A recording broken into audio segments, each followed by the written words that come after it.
हरियाणा के नूंह में लगभग 15 लाख मुसलमान एक साथ आने वाले हैं। वक्फ एक्ट पर सुनवाई के दौरान मुसलमानों का ये सबसे बड़ा जलसा होगा। तबलीगी जमात का 3 दिवसीय इस्लामिक जलसा हरियाणा के नूंह जिले के फिरोजपुर झिरका कस्बे में चल रहा है। इस जलसे में करीब 15 लाख लोगों के शामिल होने की संभावना जताई जा रही है। तबलीगी जमात का ये जलसा पिछले 4 महीने से चल रही तैयारियों के बाद आज से शुरू हुआ है।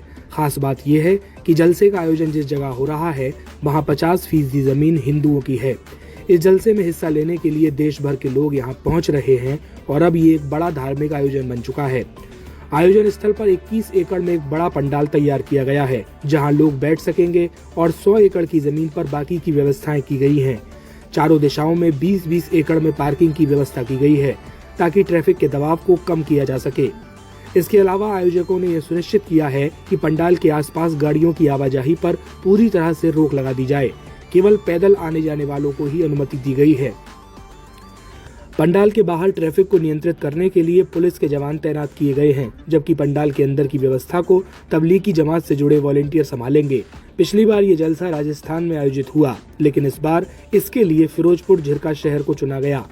इस जलसे में हजरत निजामुद्दीन से मौलाना साद के साथ अन्य मौलाना भी शामिल हो रहे हैं। उनका उद्देश्य इस्लाम की मूल शिक्षाओं के बारे में लोगों को बताना और इस्लाम की ओर लोगों को वापस लाना है। आयोजन स्थल पर बिरयानी बेचने वालों के लिए एक खास निर्देश जारी किया गया है। कमेटी ने कहा है कि वे केवल वेज बिरयानी ही बेचें। अगर नॉन वेज बिरयानी बेचना है तो केवल चिकन बिरयानी ही बेची जाएगी। अगर किसी ने किसी बड़े पशु का मांस बेचा तो पुलिस उस पर कार्रवाई करेगी और कमेटी भी इसे बर्दाश्त नहीं करेगी। बता दें कि तबलीगी जमात की शुरुआत 1926 में मौलाना मोहम्मद इलियास कांदलवी ने की थी। ये एक इस्लामिक धार्मिक आंदोलन है जिसका उद्देश्य मुसलमानों को इस्लाम की मूल शिक्षाओं की ओर वापस लाना और उनके जीवन में धार्मिकता को बढ़ाना है। तबलीगी जमात अपने सदस्यों को व्यक्तिगत सुधार, कुरान की तिलावत, नमाज और इस्लाम के प्रचार पर जोर देता है। इसके सदस्य जमाती के नाम से जाने जाते हैं और वे अपनी इच्छा से धर्म के प्रचार के लिए काम करते हैं। सांप्रदायिक सौहार्द बनाए रखने और किसी भी प्रकार के तनाव की आशंका से बचने के लिए तबलीगी जलसे की इंतजामिया कमेटी ने सख्त दिशा निर्देश जारी किए हैं। खास तौर पर खाद्य स्टॉलों को लेकर बड़ा फैसला किया गया है कि वहां पर केवल चिकन बिरयानी ही बेची जाएगी। आयोजन स्थल पर बकरे या भैंस के मांस से बनी किसी भी प्रकार की बिरयानी बेचने की मनाही होगी। कमेटी के वरिष्ठ सदस्य अख्तर अलवी का कहना है कि हम ऐसा कोई भी भ्रम नहीं चाहते जिससे बेवजह की परेशानी खड़ी हो। चिकन का मांस साफ साफ पहचान में आता है और इसे किसी अन्य मांस के साथ भ्रमित नहीं किया जा सकता। हमारा मकसद है कि इस रूहानी जलसे में कोई विवाद की स्थिति न बने, ना ही प्रशासन को कोई आपत्ति हो और ना ही गौरक्षकों को।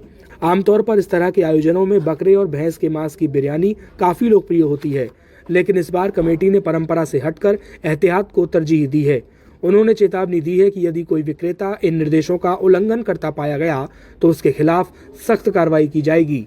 तबलीगी जमात के इस 3 दिवसीय जलसे का मूल्य उद्देश्य लोगों को दुनिया और आखिरत में अमन और सलामती की राह दिखाना है। इसमें खास तौर